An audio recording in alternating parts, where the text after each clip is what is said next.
la Bible, voilà, une histoire qui lorsqu'on la lit, elle tient d'elle-même par son récit, et puis il y a celle qui est cachée, hein, qui apparaît et qui se révèle en dessous.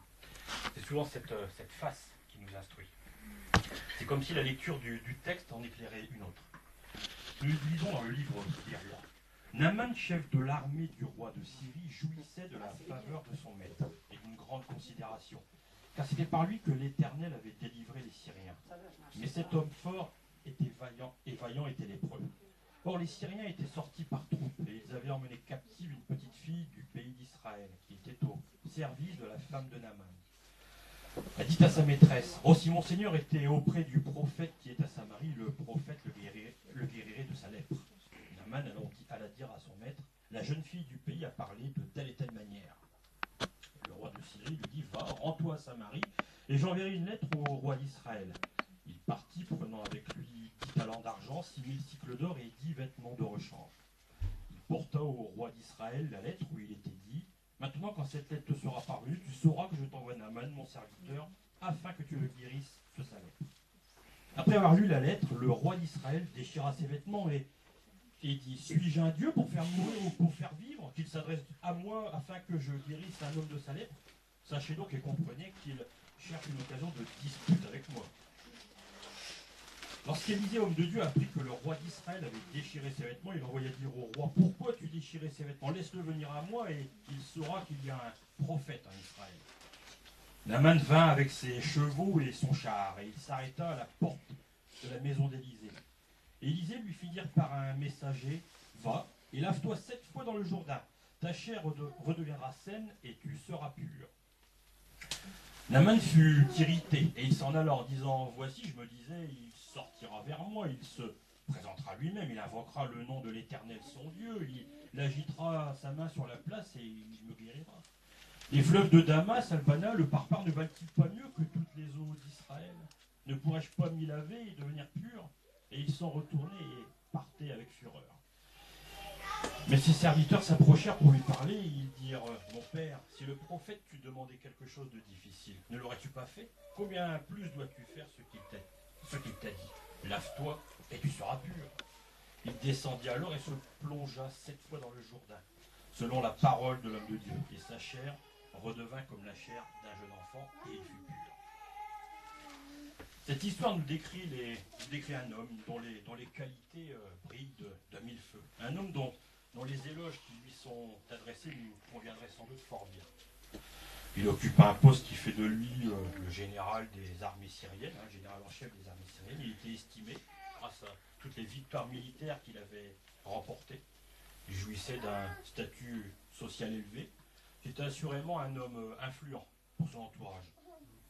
Il était fort et vaillant, ce qui ne gâche rien. C'était de toute évidence un homme courageux, un homme intelligent pour avoir fait preuve de réussite en matière de stratégie militaire. C'était un homme riche. Il se déplace avec 10 talents d'argent et 6000 cycles d'or. Il apparaît comme un homme bon et apprécié de son entourage. Voilà bien une photographie plutôt élogieuse de Naaman. Et on serait tenté de s'abandonner à l'idée que voilà sans doute un modèle, voilà un exemple auquel je ferais bien de m'inspirer. Voilà quelqu'un dont le profil est probablement agréable à Dieu. Mais à la lecture de ma Bible, justement, à la suite de cette description, vient se glisser un mais. Mais il était lépreux. Voilà que tout à coup, une ombre vient quelque peu assombrir ce magnifique portrait. Tous les qualificatifs que j'ai pu énumérer s'atténuent, s'affaiblissent, s'effondrent par cette maladie qui le ronge. Un seul élément, un seul critère, repoussant, effrayant, hideux, monstrueux, un seul, est venu gâcher une quinzaine de compliments, de louanges, de félicitations, de l'honneur, du talent, de sa bravoure, de la considération, de l'estime, de l'héroïsme qui lui reviennent. La lèpre dans la Bible s'apparente au péché. La lèpre dans la Bible est une figure de l'état du péché qui affecte l'homme. Dans tous les récits qui font état de la lèpre, il n'est pas question de guérison, jamais, mais de purification. De même que l'appréciation, le diagnostic, si je puis dire, de la lèpre relevait de la compétence du sacrificateur ou du prêtre ou du prophète. mais en tout cas pas d'un docteur, pas d'un médecin. La Bible ne parle pas de malade, mais elle parle d'impur. On n'en guérit pas, non, mais on en devient pur. Comme le péché, la lèpre est un mal insidieux, sournois, qualifié de grave, qui commence par n'être qu'une toute petite tache, mais qui ronge et qui gagne. Mais il était lépreux. Il y a ce mais dans chaque vie qui n'est pas encore venue à Jésus pour être purifiée. Amen. Si je ne te lave, tu n'auras point de part avec moi, disait Jésus à Pierre. Naaman possédait beaucoup de traits humains louables, mais quelque chose n'allait pas, et enlevait toute la valeur du reste. Tous les hommes ont une chose en commun, qui enlève la valeur à ce qu'ils sont. Tous ont péché et sont privés de la gloire de Dieu. Romains 3, 23. La Bible dit que si un homme a transgressé un seul des 10 commandements, c'est comme s'il les avait tous transgressés. Jacques 2, 10. Car quiconque observe toute la loi mais pêche contre un seul commandement devient coupable de tous. L'homme du monde dit je ne suis pas plus mauvais qu'un autre. Naaman non plus n'était pas plus lépreux qu'un autre. Mais il était lépreux. Naaman était un héros selon le monde. Ses grandes qualités lui avaient acquis un nom selon le monde. Que lui manquait-il? Rien selon le monde. Alors Naaman, pour recevoir la bénédiction de Dieu du haut de sa forte personnalité, de son orgueil, il va devoir s'abaisser petit à petit. Il découvre que ce n'est pas le grand roi d'Israël qui le guérirait, il aurait aimé qu'il en soit ainsi.